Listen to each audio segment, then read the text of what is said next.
Good afternoon, good evening, good morning, wherever you are, this great wide world of ours. The first thing off the bat, this is for my Native American friends and colleagues or whatever. Please like and subscribe to my channel. I'm trying to grow this channel as much as I can. I'm going to try to make some changes. And eventually I have these two channels, I should say. Positive Vibe, I've been working on, but I want to concentrate more on the Native American Reservation channel because I know that's where my interest is. I'm actually taking a couple courses in a few weeks after doing these prime courses in constitutional law and also how to write, which I knew was important because really the two courses I'm really interested in is contract law and also water rights. And a lot of these issues, especially concerning water rights, I want to establish and help Native American tribes out west because of the quality of their life and improve their quality of life out west. And part of that issue with me has always been the Bureau of Indian Affairs. Excuse me, my throat always gets dry. And how we need to make changes with the Bureau. I know people have reached out to me and said, well, you've got a person from the Navajo Nation that's in charge of the Bureau of Indian Affairs now. Biden seems to be more sympathetic to the causes for Native American reservations. But the point that comes out of this is that, granted, yes, those are, but we could be a lot more than where we are right now. A lot of changes are just what I call top dressing. There was a lot of historical drama in the past and a lot of distrust, especially among Native people. And my contention is when the Indian Act came about in the 1830s under John C. Calhoun, that the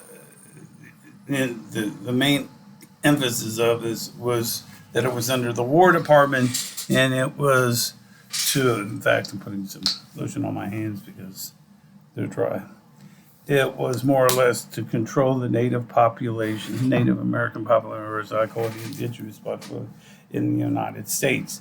In the nutshell, I was reading over the Constitution because I'm taking a course in constitutional law, and I read the Declaration of Independence, and really it makes a line about calling Native Americans noble savages or savages.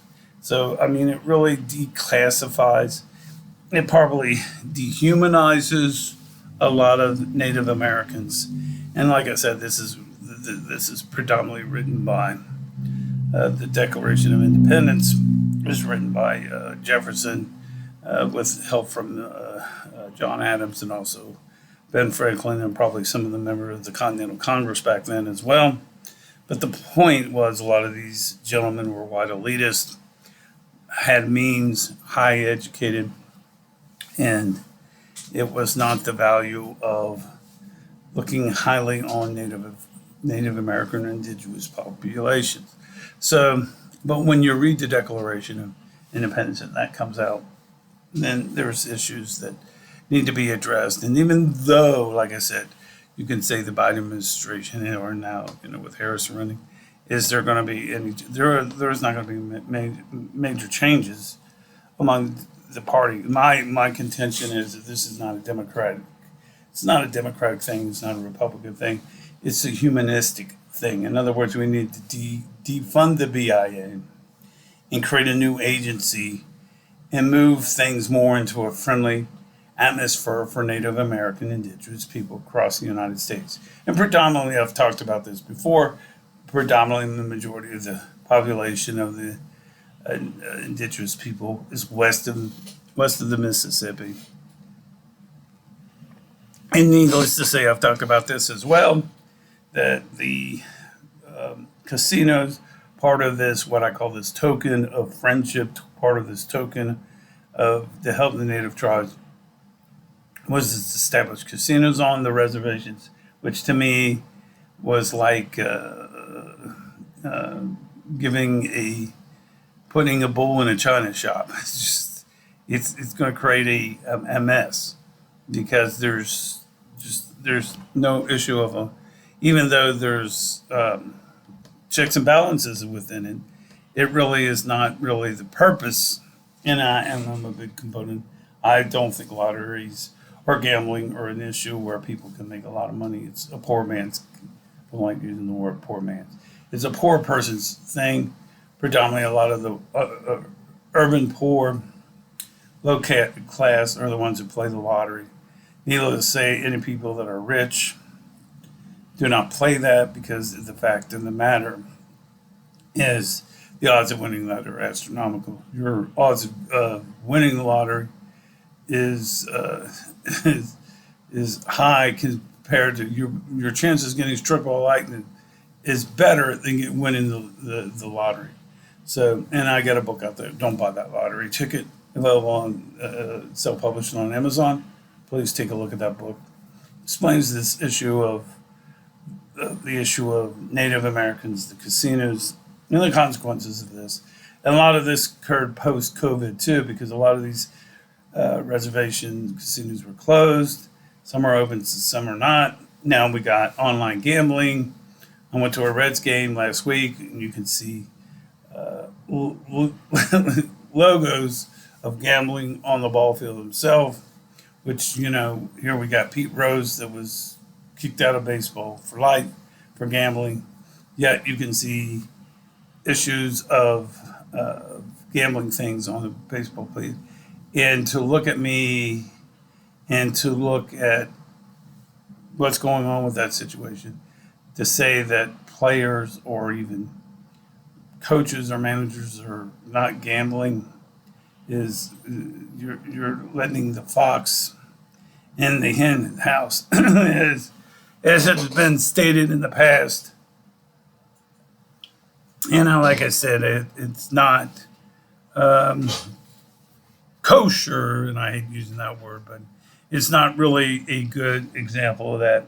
And then when we get into the later generations, the millennials, the Gen Zs, for example, don't value the things of gambling. And so what the issue becomes is, where do we go from here? So anyway, you hear the dog bark. You can say that the things will be better. I honestly believe that if we got rid of the gambling on the reservations, took the funding away from the BIA, spread it out to, instead of having 12 regional offices, create 4 regional offices, create a headquarters west of the 98th parallel, somewhere within Oklahoma City, Dallas, Fort Worth, somewhere in there. Those issues of creating a headquarters there and turning that power more over to the individual tribes. The tribes know what works and what doesn't work for them. So the case in point is you just look at things and move forward and go from there. So anyway, please like and subscribe to my channel. If you have any questions about my views on this, feel free to reach out to me at B. Thomas Miller Psych. That's B. Thomas as it's spelled, B. Thomas Miller Psych at gmail.com. Anyway, folks, hope you have a great day.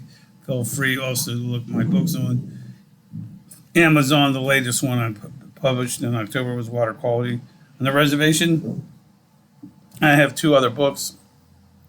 One is Abundance, but right now that's at the editor. And I'll probably finish that up over Christmas break. And then I am going to work on a major project about analyzing the interior secretaries of the United States and their decisions on the tribes. So, but I want to add an aspect of it as the law aspect of it, and not necessarily the aspect of looking at things in a more generic look. People like Harold Akey's James R. Garfield, for instance. Anyway, James R. Garfield was a lawyer. Anyway, thanks, folks. Have a great day, and we'll be talking to you soon. Bye.